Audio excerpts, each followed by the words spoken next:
This is being filmed just a couple of days before deer season opens here in Missouri. And I'm all excited. All my buddies are excited.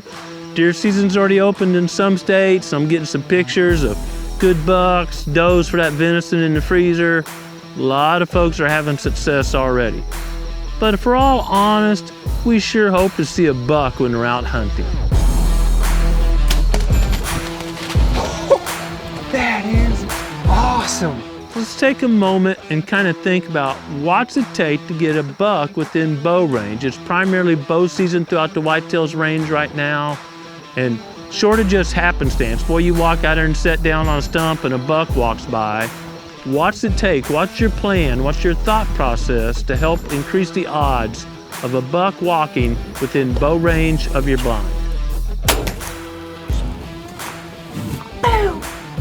I think that strategy starts by considering what does a buck need on a daily basis, and that's pretty simple. Food, cover, and water. Now they can survive without any of those on an individual day, but almost every day of a buck's life, they're going to seek food, cover, and water. Food and water are pretty self-explanatory, but I think cover needs a bit more explanation. I see deer on golf courses and city parks. I see deer in wilderness areas and certainly see deer on all the farms I'm working on throughout the whitetails range. And cover varies from wherever I'm working. On a golf course, cover may simply be where humans aren't walking all the time, or you may see deer bedded down right on the fairway because they don't feel threatened, at least from human presence. They're not being threatened by humans, hopefully, and they see and smell them all the time. In a hunting area, human scent is often the cause for deer to be on high alert, and deer don't fight, they avoid, so they're going to escape that area. So areas where humans don't go often are considered cover.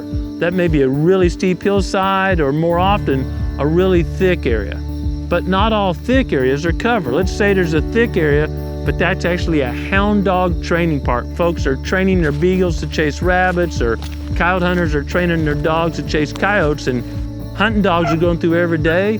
Well, that would not be what we call security cover. So when I talk about cover, it's a place where deer feel secure. They're not expecting to be threatened in that area. So we have food, cover, and water. Let's think about when deer are active. When are they moving between those resources? And we know just gads of research from way back before I was in grad school to now still shows that deer are primarily crepuscular. And that simply means deer move right at dusk and dawn. There's a lot of theories about why that is. A lot of people think it's vision, or that's when their eyes are most acute, but goodness, I've jumped deer, I'm sure you have too, going in your stand before daylight. It's pitch dark, there's no moon. I've never heard a deer run into a tree running away from me, just running full speed through timber down a steep slope. I've never heard them really, fall down or hit a tree. Deer have a great big pupil that lets a lot of light in, so when it's too dark for you and I to see without an extra light, a flashlight or something, deer can still gather enough light to see. And they also have a reflective layer on the back of their eye called tapetum lucidium or tapetum lucidium. Light comes into that large pupil, hits that, and bounces back out. So their rods and cones get almost twice the use out of light than we do. So it's not a light issue.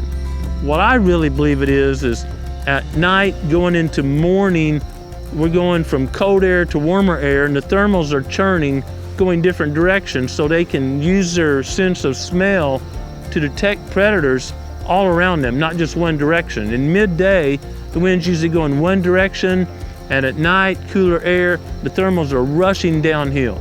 Daytime, they're rushing uphill. Hot air rises, cold air sinks. But at dusk and dawn, there's a mix of maybe the sun's coming through like it is right now on me here and warming up, and over here it's in the shade or something. You're getting that mix of hot and cold air, and the thermals are just making air go every direction. That's why it's really tough to hunt at that time frame, and it's really secure for deer to move.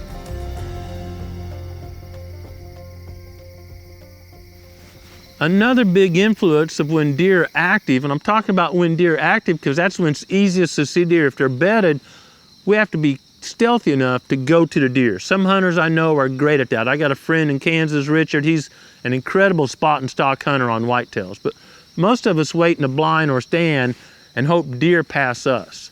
So when are they active? When are they gonna be moving? We've talked about that being, dawn and dusk, but weather can be a huge factor. Before or after a front. Now, from a scientific point of view, research is kind of over the map, and I think that's because different researchers in different geographic locations that have different food resources are finding those differences.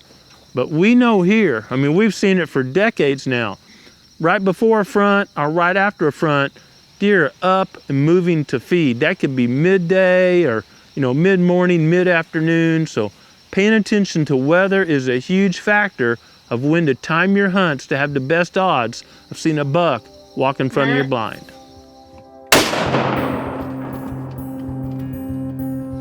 Kind of talked about a few factors that determine when deer are active. How about where they're active? Where do you move that blind or stand?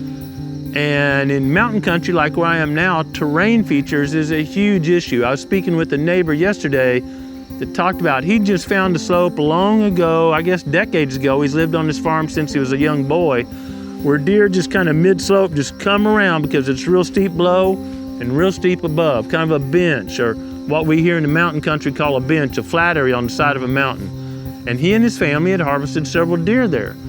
That may not be applicable where you hunt. You may be in Iowa or Kansas or Indiana, real flat land or the coastal plain, and you're looking for other terrain features, maybe a body of water, or the difference between an open area, crop field or pasture and timber, edge of pines versus hardwoods. You're looking for some edge or something that makes a pinch point in the habitat that kind of bottlenecks deer to move in that area. Of course, one of my favorite things is to create that bottleneck or pinch point. We often use hideo food plots in the middle of a big stand of closed canopy forest. You put a little 1/8 acre or little hideo food plot, and it's lush and green. It's the only green groceries for quite some ways around there. That's the de facto bottleneck. Deer are moving through all this timber and narrowing down to eat at that little food source. Growing Deer is brought to you by Bass Pro Shops and Cabela's. Also by Green Cover Food Plots, Winchester, Lacrosse Footwear, Moultrie Mobile, Fleet Outdoor Apparel, Morel Targets, RTP Outdoors, Fourth Arrow, Hunt Stand, Scorpion Venom Archery, Case IH Tractors, Ward Laboratories, Burris Optics, National Land Realty, G5 Broadheads, Prime Bows, and Redneck Hunting Blinds. Another factor that can have a major influence on when and where deer are active is hormones. Of course, bucks are going into the breeding season. I don't think many does are receptive yet. Throughout much of the whitetails range, the rut's about over in way South Florida, but hadn't even thought about starting in most places. So let's think about this. All of a sudden, that buck is just getting filled with testosterone, and that becomes a driving factor in his daily behavior as we progress through the fall. It's not here yet, but we are getting some great Moultrie videos of bucks checking out our mock scrapes or pawing on the ground on just a natural scrape they're making. Had a cool video of a couple of bucks sparring. They're not in a knockdown, drag out fight yet, but they're starting to sort out that dominance hierarchy. And as they sort out that dominance hierarchy, one buck may shift using a different portion of his home range. They've been in bachelor groups all summer, and you may be glassing them at the back of a bean field or something, and you base your hunting strategy on that.